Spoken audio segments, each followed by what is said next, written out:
Buenos días, Marta. Muchas gracias por estar con nosotros. Saludos, saludos, muy buenos días para ustedes. Muy duro ponerse en tus zapatos, pero quisiera iniciar pues preguntándote cómo has vivido estas horas desde el sábado específicamente. Bueno, muy buenos días para toda agencia. Han sido unos momentos muy difíciles, ya no es la primera vez que nosotros pasamos por esta situación. Hace 5 años la vivimos nuevamente, la vivimos, en este caso fue la de GESIN, hoy en esta oportunidad es el Servicio Bolivariano de Inteligencia Nacional, SEBIN, quien se llevaron a Nigmer el día sábado 13 de diciembre desde su residencia, desde su hogar, con una supuesta entrevista y ya la entrevista han pasado más de 70 horas y bueno, hasta el día de ayer en horas de la noche que logramos tener comunicación directa con él a través de una Mm, videollamada. bien. Lo pudimos ver, pudimos constatar su estado físico y emocional. Mm. Y bueno, de igual manera, aunque ya después de 78 horas logramos saber del estado físico y emocional de Nigmer y constatar en dónde está actualmente ubicado, de igual manera sigue siendo una violación flagrante de sus derechos humanos porque necesitamos saber qué se le imputa y necesitamos seguir los procedimientos que sean necesarios para tenerlo en libertad. Marta, él está en el helicoide. ¿Esto pudiste corroborarlo? Sí, desde el día de ayer, martes 16 de diciembre, en horas de la noche, que logré tener contacto a través de una videollamada.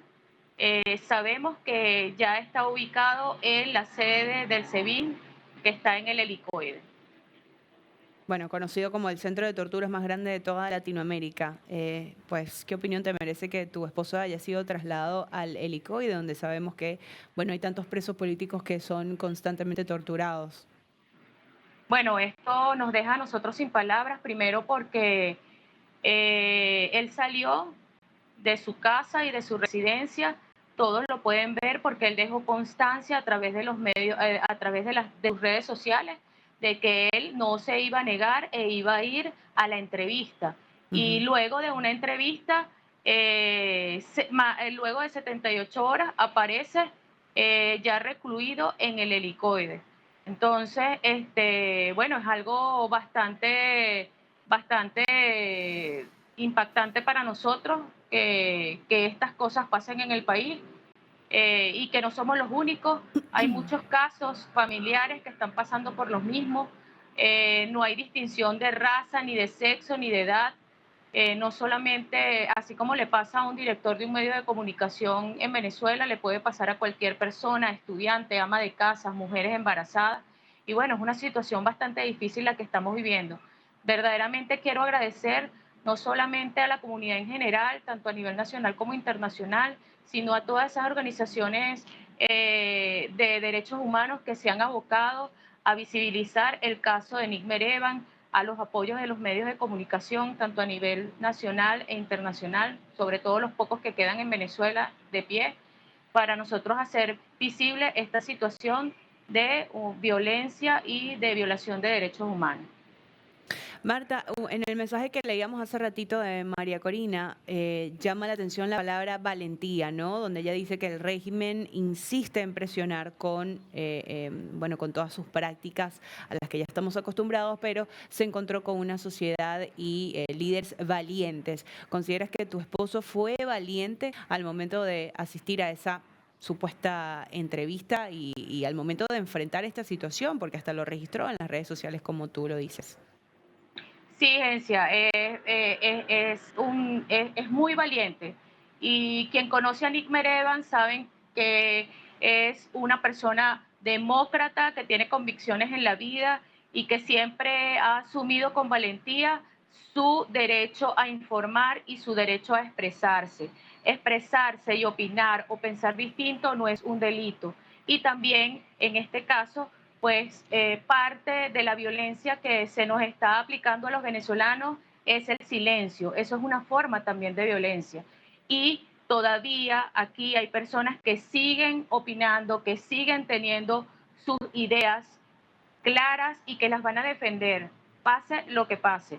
Y en realidad para nosotros no es nada fuera de lo normal o fuera de la ley nosotros expresar y decir lo que está pasando en el país.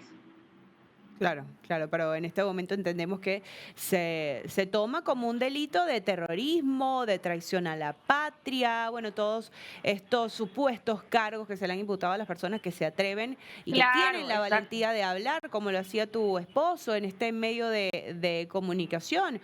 Debe ser, Marta, de los pocos que quedan en Venezuela que se expresaba con libertad y por eso hoy vemos las represalias, porque es muy distinto a la realidad de los medios en Venezuela. Claro, claro, Urgencia, exactamente, como usted lo dice, porque, porque precisamente el mantenernos en silencio también es una violencia que están haciendo con todos los venezolanos. Y bueno, y Nick Merevan todos los conocemos, no es la primera vez que hemos pasado por esto. En realidad, a pesar de toda la situación, te puedo informar que haciendo una comparación del año 2020 al 2025, él accedió de manera voluntaria, así como lo dejó bien expresado y sustentado en su video, de manera voluntaria, él fue a la entrevista. Inclusive los funcionarios del SEBIN que se identificaron vinieron a buscarlo a él. En ningún momento violentaron la vivienda ni nada por el estilo, cosa que no fue idéntica en el año 2020. En el año 2020 a nosotros, su familia, la sometieron 5 horas dentro de su apartamento mientras lo buscaban a él. Yo tengo un hijo menor de edad que para ese momento tenía 6 años y fue interrogado por funcionarios de la DGCIN. Eso hoy en día no sucedió, pero igual nosotros seguimos denunciando que eso es una violación a los derechos humanos. ¿Por qué? Porque si te buscan a ti para hacer una entrevista, ¿por qué primero no llegan con una orden de citación? Y si Ujú. estamos en un país libre y él no se opone, él va a la citación. Y si hay algo que investigar, pues lo dejarán. Y se siguen los canales regulares, pero no se están siguiendo los canales regulares. Llevarse a una persona de esa manera y después de más de 78 horas es que yo tengo información de él, e igual es una violación a los derechos humanos. Marta, y tú nos hablas de que pudiste tener finalmente comunicación con él, nos dices que estuvieron hablando por videollamada, está en el helicoide y que además pudiste corroborar su estado de salud y su estado emocional.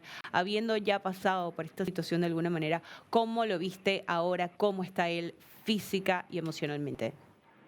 Físicamente, a través de la videollamada se ve bien. Y emocionalmente, Nick Merevan es un demócrata, tiene muchos años luchando por su país, ha sido un dirigente político, un dirigente social, fue dirigente estudiantil en su época de estudiante y es una persona que está preparada para estas situaciones. Pero de igual manera, una cosa es lo que uno ve por fuera de su valentía, pero necesitamos también constatar de manera presencial cuál es su situación emocional y física. Y Mm, bueno, no lo hicimos, pero gracias a Dios a claro. través de una videollamada, luego de más de 78 horas, logramos saber en dónde estaba, porque no sabíamos ni eso. Él salió para una entrevista y nunca ha llegado.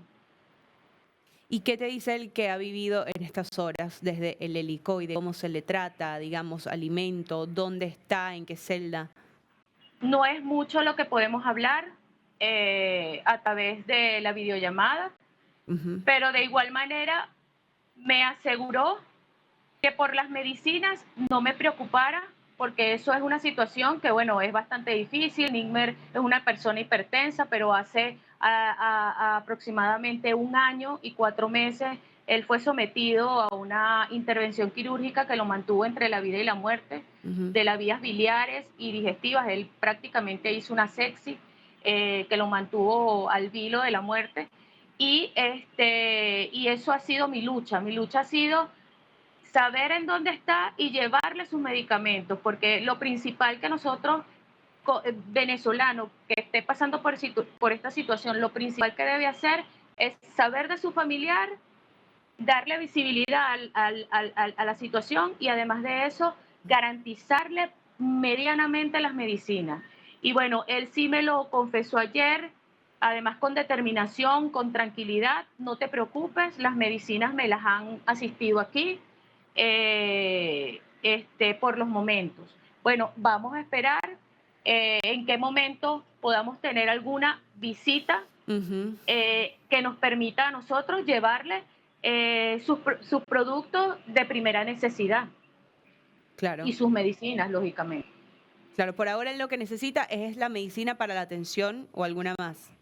Medicinas para la atención, medicinas para el proceso digestivo, él toma enzimas pancreáticas y medicamentos para el procesamiento digestivo de su cuerpo Ujú, y él tiene que tener cada entre 3 y 6 meses exámenes ya especializados de tomografía, exámenes médicos de perfiles hepáticos y pancreáticos, porque ujú, bueno, esa zona se vio muy afectada y además de eso, no solamente es el tema de los exámenes, es el tema de una alimentación claro. o una dieta especial que debe tener él por la situación que tiene en las vías biliares y pancreáticas. ¿Y te dijo algo sobre la comida? No, no logramos hablar de eso, pero me mostró tranquilidad, me mostró seguridad y lo más importante, que no me preocupara por las medicinas y que bueno, que siguiéramos luchando y visibilizando su situación. Y eso es lo que estamos haciendo. Él, como siempre lo ha dicho, él no tiene nada que temer. Y como no tiene nada que temer, es un fiel demócrata que cree en los procesos legales y judiciales, aún a pesar de la situación en que estamos viviendo en el país, Ujú, él va a estar tranquilo. Él no tiene nada, nada, absolutamente nada que temer. Una de las cosas importantes que debo recalcar es que cuando los funcionarios del SEBIN llegaron a mi casa a buscar a Nickmer Evans, hicieron mucha insistencia en que al trasladarse a la entrevista debería llevar su celular. Cosa que no hizo Nick Evans. Bueno, todos lo sabemos, él es bastante irreverente, no ok. se lo llevó. Inclusive hubo unas palabras entre los funcionarios y él, y él muy respetuosamente le respondió que la entrevista era con quién, la entrevista era con su persona o era con el celular, y que él tenía su derecho de decidir qué hacer con su celular. Él no se llevó su celular, no se llevó su celular, él Mm. fue y se presentó y todo lo que tengan que entrevistarlo, interrogarlo, él lo hará, pero lo hará directamente él, no el celular. Bueno, imaginamos que querrían revisar el teléfono y esto no les habrá gustado para nada, Marta. Así que pues está muy bien, al final es su derecho, es su propiedad y pues veremos entonces cómo avanza todo esto. Imaginamos que son días clave para ti, horas clave, donde estarás preocupada en llevarle comida, llevarle sus insumos básicos, sus medicinas, pero Así también es. dar entrevistas, poder hablar con medios internacionales y que en el mundo se sepa que tu esposo está retenido en este momento en el helicoide. Así que, Marta, por todas estas cosas que tienes que hacer, te vamos a agradecer muchísimo por haber estado acá con nosotros, nuestro abrazo de solidaridad y esperamos que muy pronto puedas encontrarte con tu esposo nuevamente y que esté de vuelta en casa más rápido que tarde. Marta, muchísimas gracias. Gracias, gracias, Gencia. Y también recordarte que Nickmer Evans no es solamente el que hoy está privado de libertad. Tenemos muchos periodistas, tenemos Así es. muchas personas que no son mediáticas, tenemos jóvenes estudiantes que quizás no tienen nada que imputarle y están ahí. Y son personas que tenemos que también visibilizar. Hay mucho dolor en nuestro país, hay mucho dolor. Y de Así verdad lo que es. necesitamos y lo que queremos es que vivir tranquilos, vivir en libertad y que se respeten los derechos fundamentales del hombre, que sobre todo es el derecho a la vida. Así es. Marta, gracias por alzar tu voz. Te agradecemos nuevamente. Un gran abrazo. Muchísimas gracias, Ense. Que tengas feliz día.